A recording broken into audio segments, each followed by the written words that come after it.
Okay, so I'm gonna put up this little video because I was having a discussion tonight that kind of interested me. Because the takes were so different from the take that I have on the subject. The subject was fear and what is the use of fear. And it came up that these people thought that the use of fear was to create compassion. And my argument is that fear does not create compassion, that fear actually negates the ability to have compassion.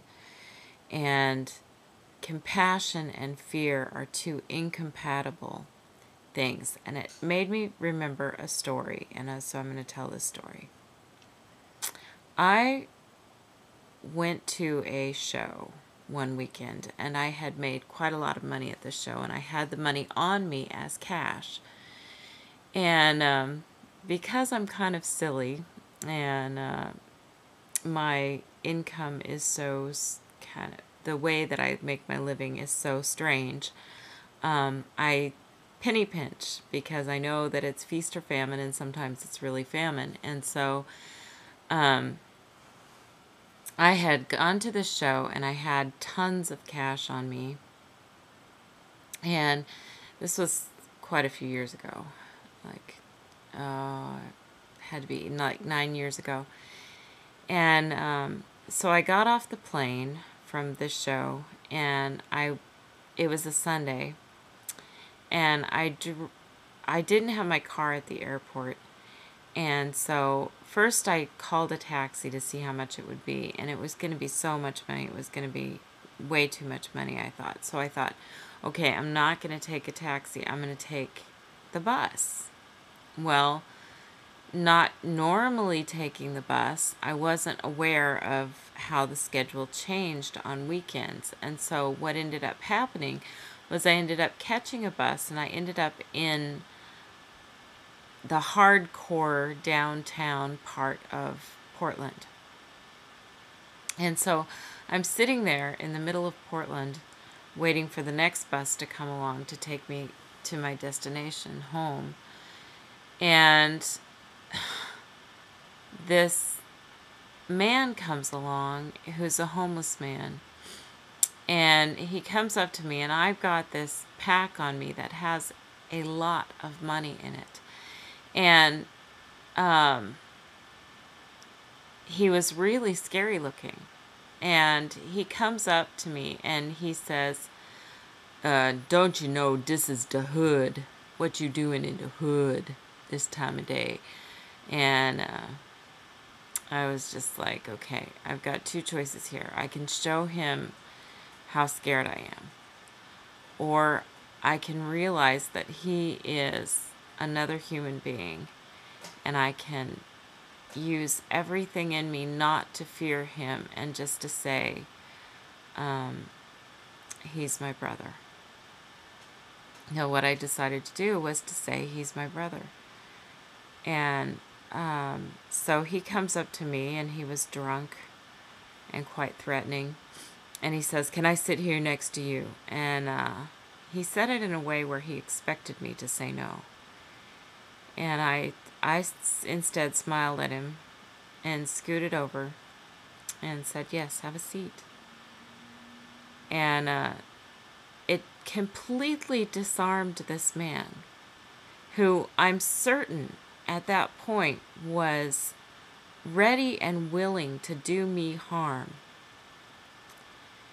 And I had a lot of money on me. So he sat down next to me, and these people came by, and they kind of looked at me and said, do you need any help? And I said, no, I'm fine. You know, it's fine. I'm just waiting for my bus.